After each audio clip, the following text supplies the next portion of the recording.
Hello, it's Connor, and I'm not usually on this, but it's the what's it called again? You intro, Tom. The TimTom podcast.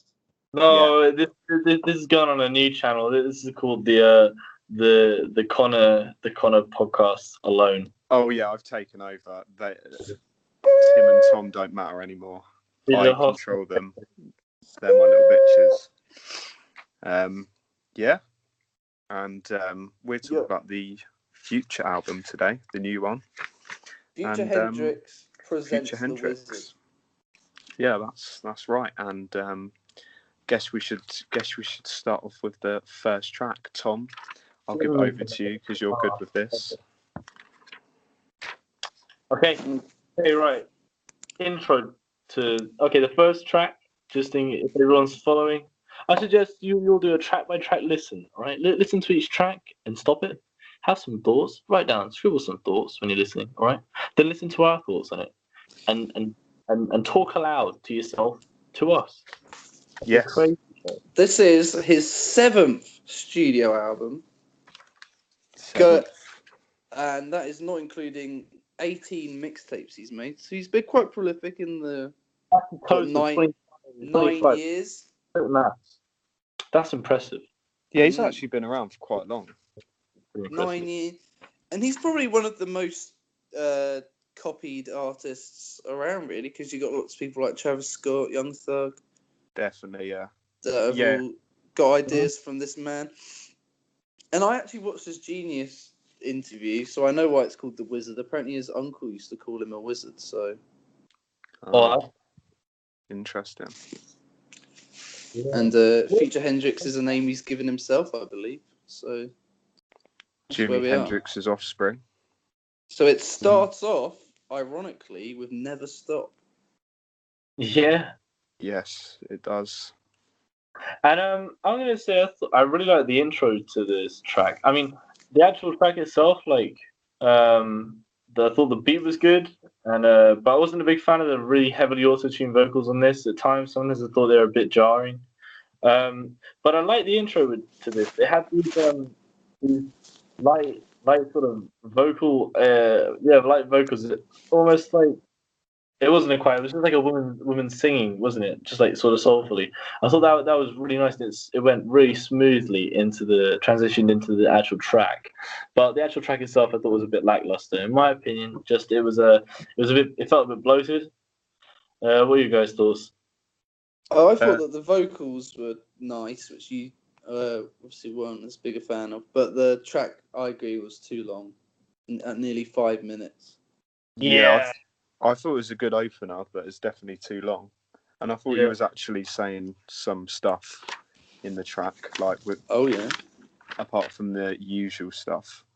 Like he talking about how money is kind of destroying all his relationships and stuff, but not much further than that, really. Like he kind of dips into some substantive lyrics, but not really, to be honest. But it was alright. It was pretty good, I thought. Just a bit long. With this and just the auto tuning used, sometimes I found it difficult to actually understand what he was saying. Although now it's like so much, like his music now is so much better mixed. Like the auto tune, so much better mixed into the track than his older stuff. Like his older stuff was shit. The height of his lean drinking as well, which he has actually quit. Oh, that's good. Well done him. Jumping on and off the jet. Next song.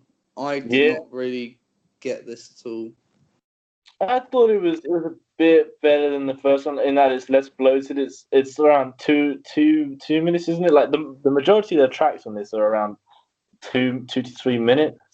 Some of them are a bit more, some of them are a bit less. I thought it went hard. It was like the first one that's like a bit harder. But I still really didn't like the auto tune. So yeah, I guess I agree with you, Tom. But I was a fan of the fact that it was a bit less bloated and long. It's a bit shorter. Yeah, it was the first single I heard off the album, and I thought it was quite good.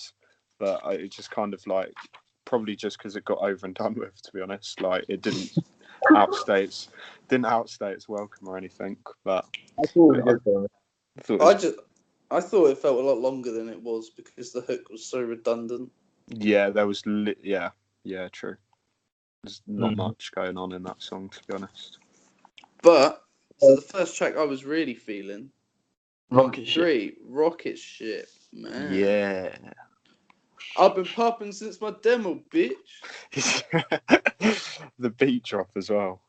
Fucking hell. Yeah, but like the flow speeds up quite a lot. Yes. That's pretty damn cool. Yeah. How did that? It's one of the first better tracks on this. But it sort of sucks that it's not got off to the best start. Yeah. Cool. Especially in like a project of this length, it does not need to be an hour long, in my opinion. Yeah, you could certainly cut the fat, but that's pretty much with every like trap release in the past few years, to be honest. Except Dilate. Every song on there is a masterpiece. Yeah. I also love the melodies on this song, man. Oh, He hits one thing, like, he hits some good notes.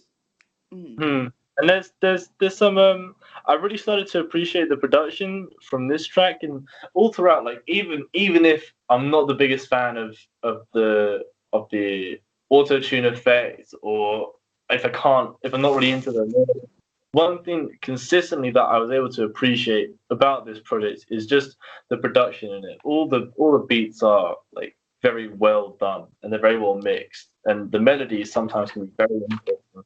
It's been produced well, even if I don't really like the vocals, which I guess if you're a rapper are the most important part.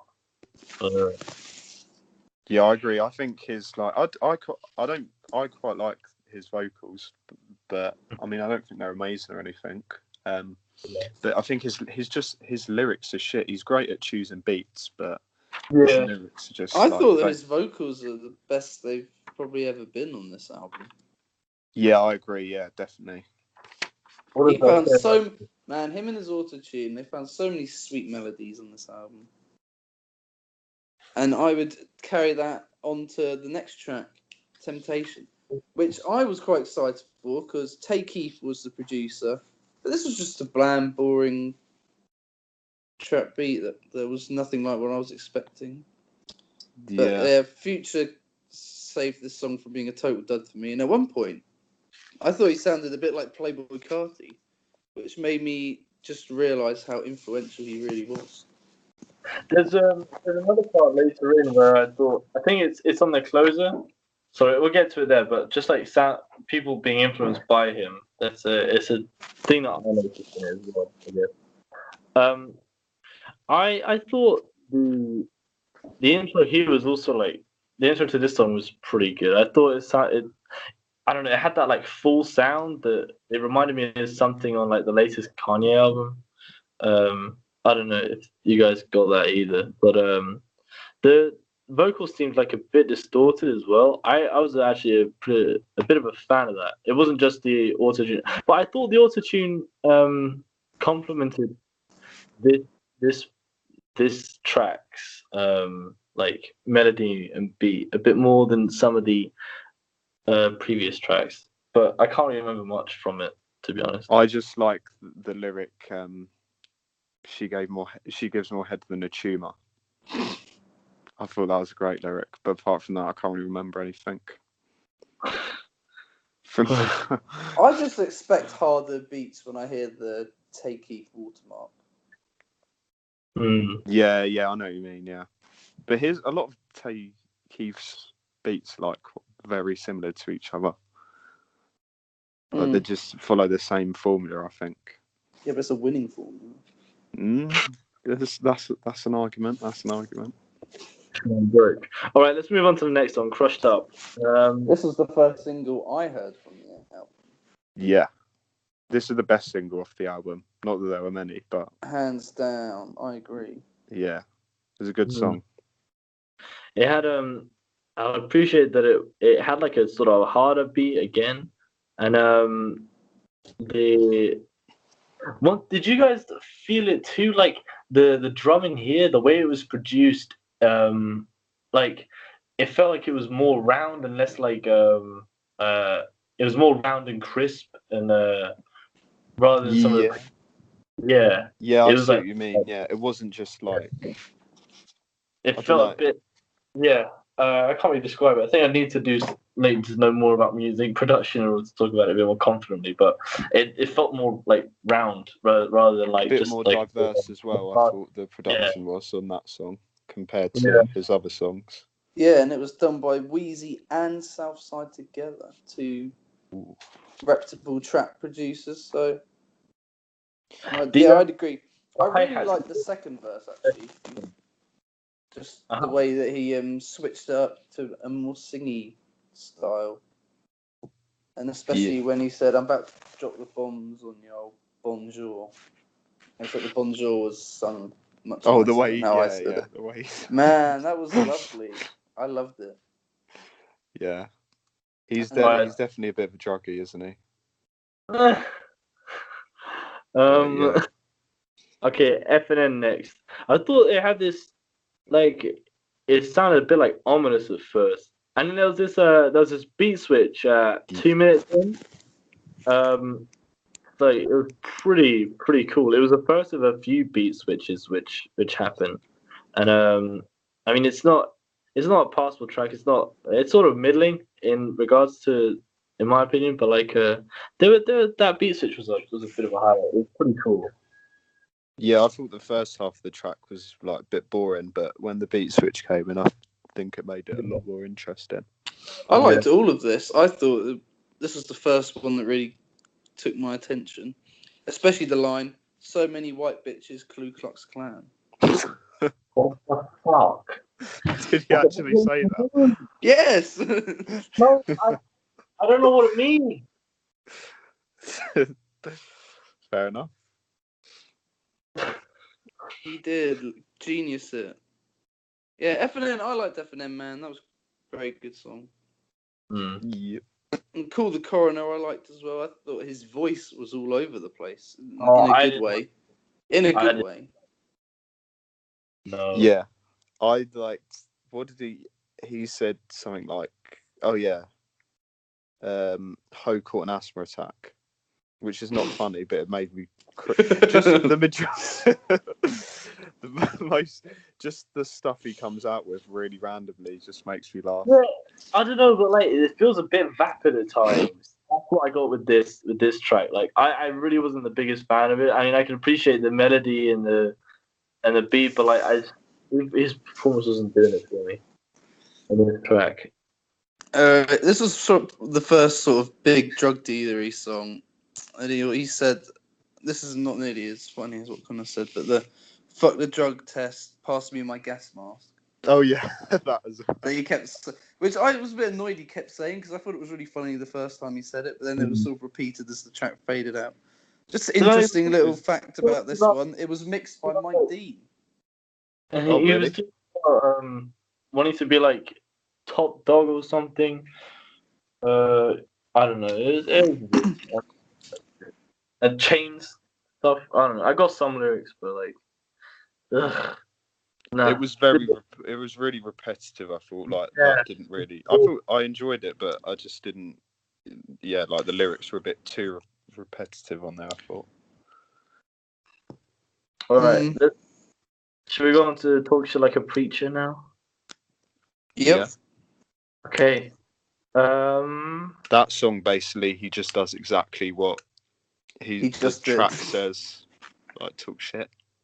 I like the title of the track a lot better than the actual song. Oh no, you go ahead. I was a fan of like the sort of bridge and outro part of it, but that was the part that actually stood out to me. I liked. That's what I was gonna say. Yeah. I listened to the album 3 times and I can't remember a single thing about the song. That's bad. The only redeeming part of the song was like Tim said the outro part. Like the beat kind of went a bit weird, but that was it. Really. Yeah. Okay, now the next 2 songs, I Promise You That and Speak to the Models, man, I just found them so forgettable. I just didn't like them at all.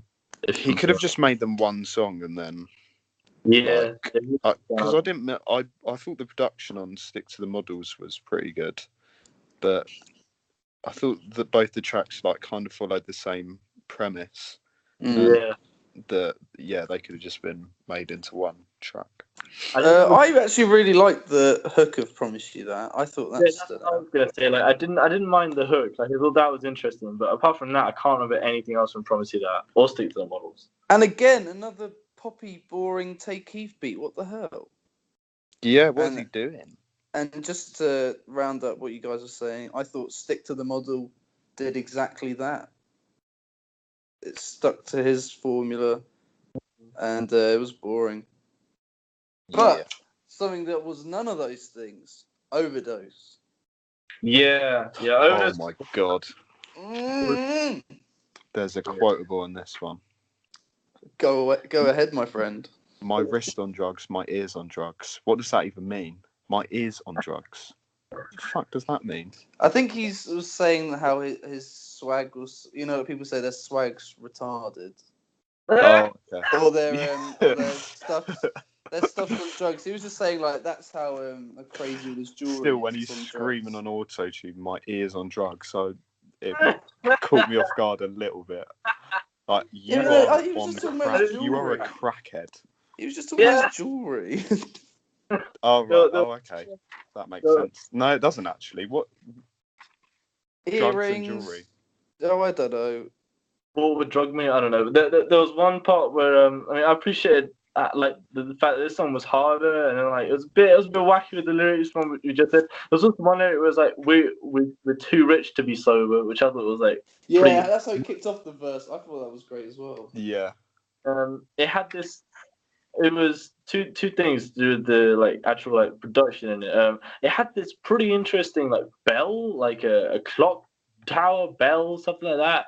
In it, which I thought was pretty cool, pretty wacky, pretty ominous. And then it was the first of these. A few of the tracks had these pretty damn cool like drum rolls where like it just rolls the drum in the bass line like do do do, and then so if it's got like I don't know, standard trap beat, and then like it just rolls that final beat like 3 times and then slips into the next one.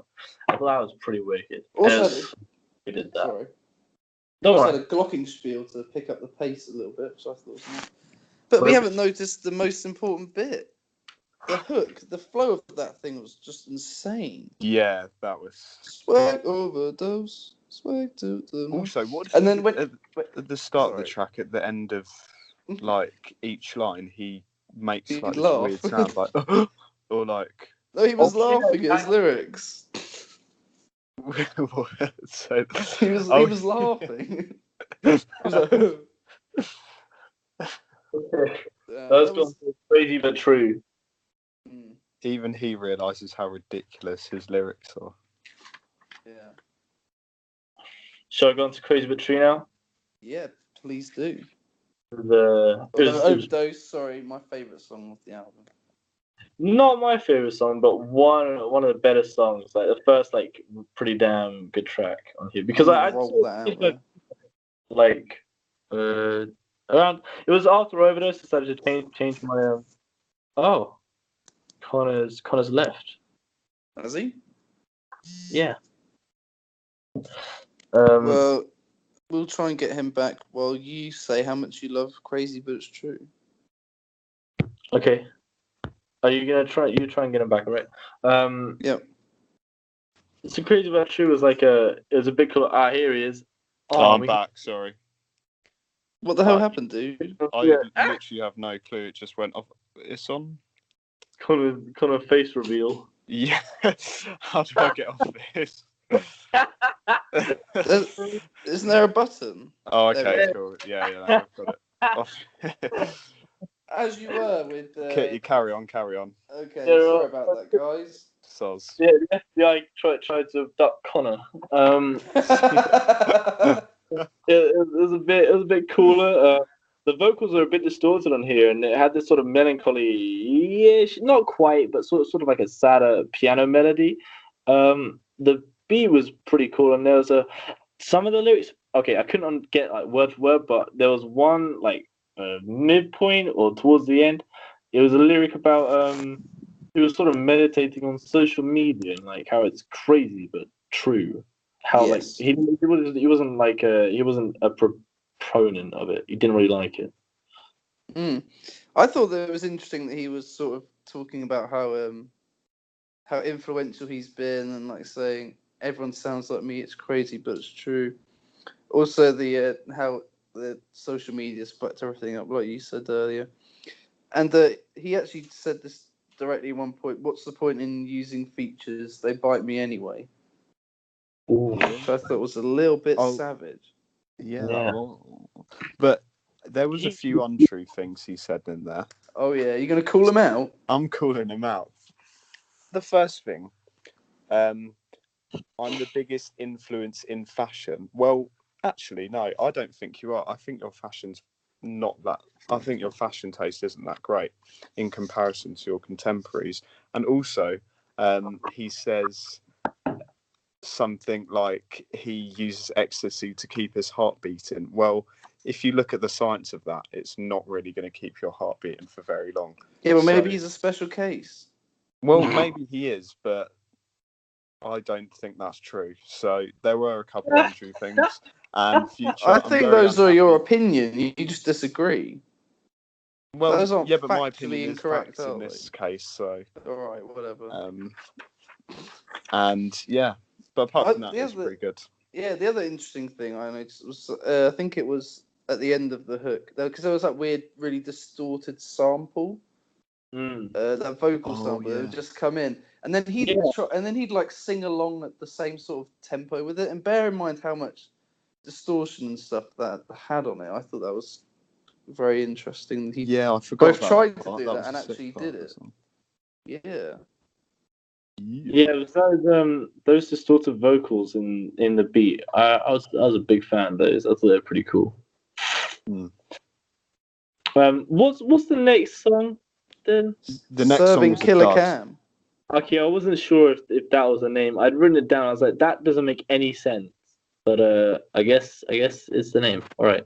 I don't really have anything to say about this. It didn't stand out to me at all. I liked an ad lib. He kept on using "yeah" and it sounded really cool. But other than that, I heard nothing. Yeah. No, I thought it was a dud. Completely. It didn't even have any references to Dipset or Cameron, so I have no idea why it was called Serving Killer Cam. No. All right, then let's go on to Baptize. With two eyes. Yeah, Baptize. My favourite. Your favourite? No, go on. Damn. No, can't go on. Oh, okay. Yeah, no, I thought, it was my favourite. Like, because I thought, mainly because of the beat switch. Like, I just did it. I thought it was complete. It was just quite unpredictable. And, you know, he does that kind of distorted thing again halfway through the track. And I just thought as soon as the beat switch, it was like the craziest, hardest thing. Yeah, ever. it was the distorted thing, but turned up to 1,000. Yeah. Oh, yeah, definitely. This is not a type of beat I expected him to touch, but I mean, man. Yeah, and the way he flows. Like you said, it was so surprising. Yeah, yeah, it was like mad. From 2 minutes 11, I was like infatuated with this track. Yeah. The beat switch, as you said, it was way harder than the previous one, and he was spitting out these really fast triplet flows. And it was bass boosted. It was really like grimy and distorted. It sounded like a bit like early Cassion, you know, with the bass.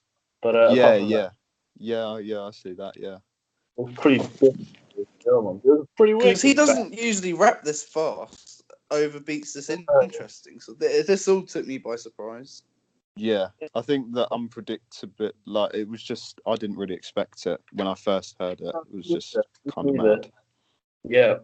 And the next one, Unicorn Pup, is like the first one with. There's 2 features on this. That's one thing you can commend Future for. He rarely floods his album with features. Yeah, that's true. Cool. I mean, we only had 3 on this one over 2 tracks. Yeah, we had Young Thug, who throughout Future's first verse was given these insane ad libs that I thought were very necessary and brought a lot of life to the track. and then he obviously had his own verse, which I thought was really good as well. But unfortunately, we had another Gunna feature, the first one of the year. Oh my god, first of many. It's just so lifeless and boring, and he keeps recycling Thug's lyrics as well. They said the same thing pretty much. But I think because he wasn't like a massive part of the track, I don't think it was like too bad. Because he wasn't Gunna. So say that again. Sorry. Gunna was at the end of the track. Yeah, he was kind of like just thrown at the end and did a few lines along with Young Thug. But so Thug came in, then Gunna came in, and Thug came back in, then Gunna came in, and then that was it. Yeah. I mean, he didn't add anything, but I don't think it. I don't know. I would have preferred just a solid Young Thug verse. Yeah, rather than it would have been it better being if broken it up was by Gunna. Yeah. Saying the exact same things, pretty much. I thought the song was alright, but I think Young Thug kind of made it more interesting. Yeah, he brought it to life because I don't think Future's verse would have been nearly as entertaining if Young Thug wasn't just screaming "Yeah" at the top of his lungs. Yeah, definitely. In regards to I think this, in regards to the production though, I think this track had some of the most crisp. The drums are pretty slapping, but I don't really have much to say about the vocals. I think for the most part of the album, you guys know more about who's performing when and where, and I'll leave that to you guys. The vocals didn't really stand out to me that much, but the production here really stood out a bit. It's pretty cool. Then Going Dummy is the next track. And yes. You guys have said your favorites. This I think is my favorite. It's in part because I think it has one of the best instrumentals with this sort of video gamey / ambient sample in there, which is pretty interesting and nice to hear. And I was actually a fan of the vocal performance here, which is not common in my review of this album. So for that reason, Going Dummy is my favorite. I think it has elements of the previous tracks, but it's just that sample is really, really, the two samples used I thought were really, really interesting. Yeah, I thought this beat was probably one of my favourites off that. Probably my second favourite after Baptize. I thought it was really good. I had nothing to say about the song at all. Really? You're Going Dumb. I thought it was brilliant. It was really good. I thought it was really good. Oh, yeah. That's my opinion. Sorry.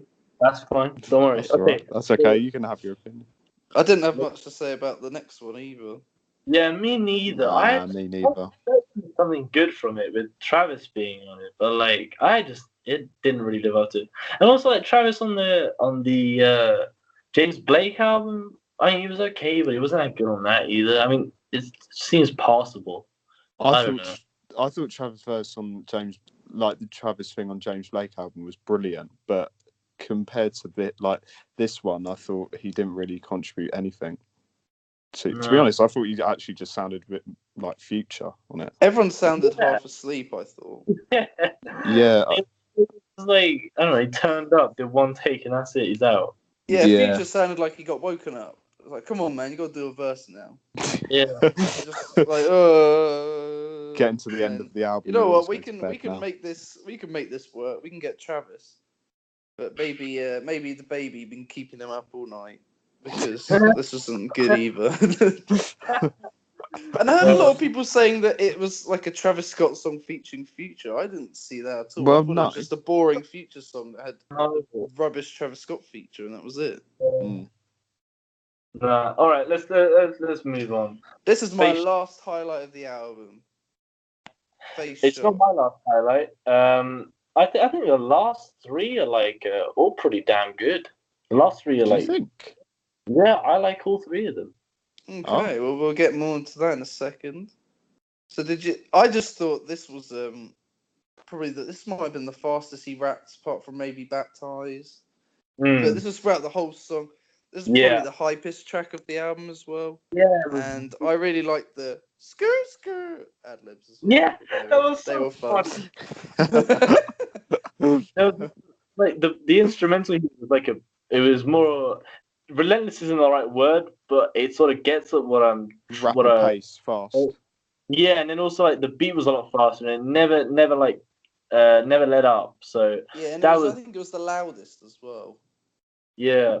So I thought it was a welcome change, but also like it was it's near the end of the album. It's the third to last song, so I don't know why I don't know if it's a good or a bad idea putting such a hard track like so close to the end. I don't know. I don't know. I think they could have put it when he was on a little run of bangers. This could have fit. I think he could have done that.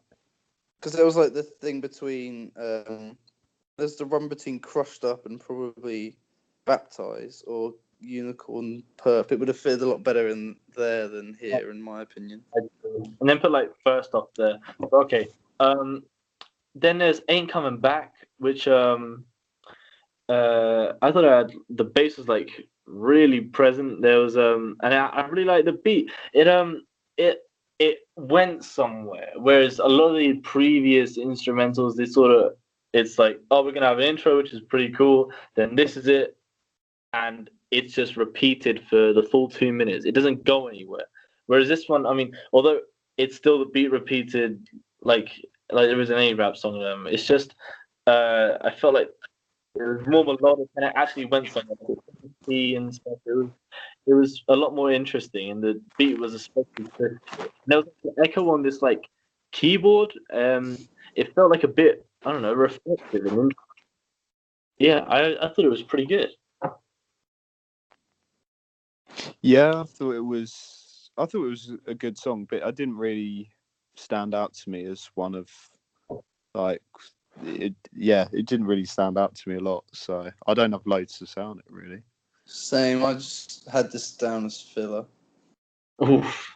I mean, it's not like one of the best tracks on there, but I was happy to see that, at least in my opinion, being so far into the album, like the penultimate track, he's not just like burning out. Like there's still some good stuff there. I think I'll have to listen to it again because I don't really remember much of it actually. That song, but yeah, the instrumental being like one of the better ones on here. But then there's the final song, Tricks on Me. So when we were talking about his people being influenced by him, and then him sort of sounding like them a bit on this album, this track has this much lighter tone, like melodic, and with the beat, it feels a lot lighter than all of the tracks on here, in my opinion, and I think it works. But with his vocals, I thought it sounded a bit like, especially the beat, it sounded a bit like a Lil Yachty track. In my opinion, there was a bit of a Lil Yachty influence. Or I see that. Yeah. It was there was this pretty cool EQ that was put on it, like towards the midpoint to the end, where it made it like pretty tinny at times, and then he completely stripped away the beat, and it was just the keyboard melody, like, or just the chords, and that part was like especially sort of Lil Yachty, I thought, and I was a big fan of the like choral, like voice in the background, the sort of choir thing going on. I thought it was a pretty good closer. Even if it is lighter in tone and sort of stands out against the other tracks, I thought it was pretty good. It was nice. Yeah, I think he use a sample or something in this track. It started off with like, I don't know, the way the beat started off I thought was really cool, and I thought it was a good song. More like it stood out to me more than the last one. And he was actually kind of being a bit wouldn't say lyrical, but he was actually saying some stuff as well on the track. It wasn't completely vapid. Yeah. But yeah, it was I thought it was kind of pretty good closer. I thought it was weird though that the opener and the closer were a complete different vibe to the rest of the album. Yeah, Yeah, I can see that sort of. because when I heard the opener, I kind of thought, oh, is he actually going to start like maybe going a bit deeper with his lyrics, kind of Do thing. we want that though? Well, I don't know. We've never seen it, so Maybe we have. With the intro to the first track, I was expecting like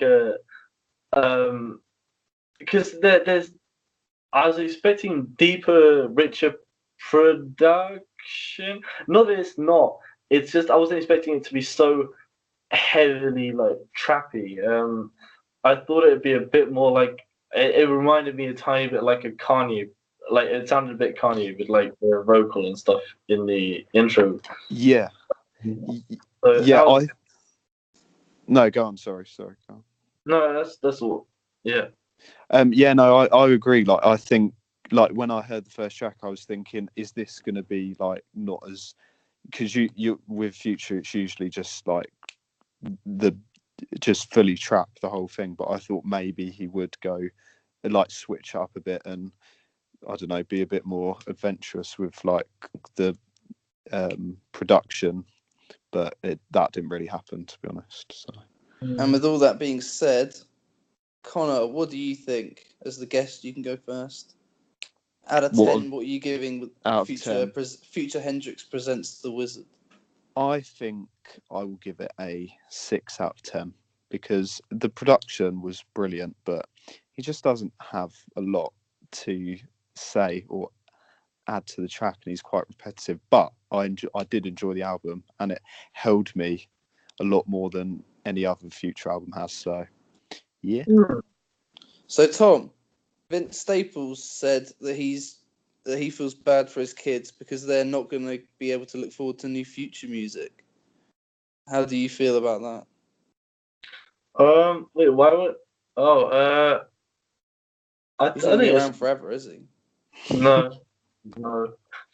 I think that's a bit sad because having never listened to any of his stuff besides like the meme on the Black Panther soundtrack. Although I've been into it not liking it, so I went into this album like really not like it and wanting not to like it, and like at times it towards the mid part to the end, like it did kind of win me over. So I think that's a bit sad, especially when he is able to do some more interesting things with beats and I get his aesthetic, like very trappy, very like shallow sort of. But he's able to do some deeper things with the music and especially with the production. So that's a bit sad. I think it's like I agree with Connor 6, but I think between 6 and 7. Yeah. That's so I'm like 6 to 7. Any the infinite numbers that could be lying along there, I'm there. And you, Tom? Well, I've done the maths. According to that, I should be giving this a 4, but as I liked the album artwork, I'm gonna round that up to a 5. As I liked a lot of what was going on here. Yeah, it was a bit more varied than you usually get, and I got more bangers than I thought I would. But I still don't think this is better than his self-titled album, which is my favorite Future album. So yeah, 5. okay. Cool. So in a similar area, they're like 5 to like 6.99. That's also 6.9999999 infinity. Like that's interesting. Okay. And was there another song that you guys wanted to talk about? I haven't been able to watch it, but oh yes, Connor.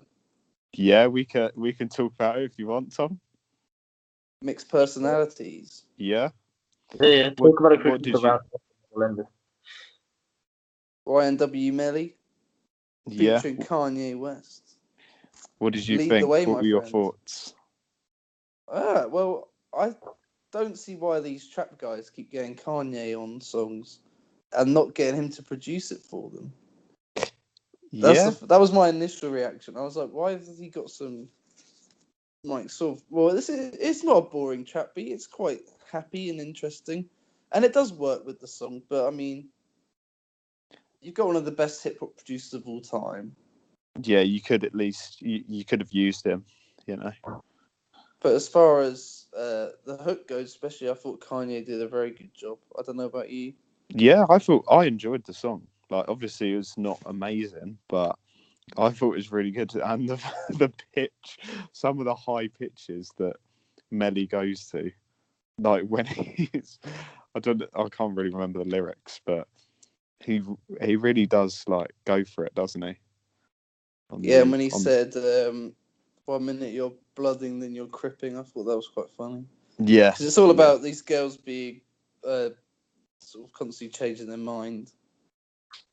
Yeah. And when he shouts, a bit like that Katy Perry song. What was that called? Hot and Cold. Similar sort of vein. It's probably the best comparison. There you go. Oh, come on, man.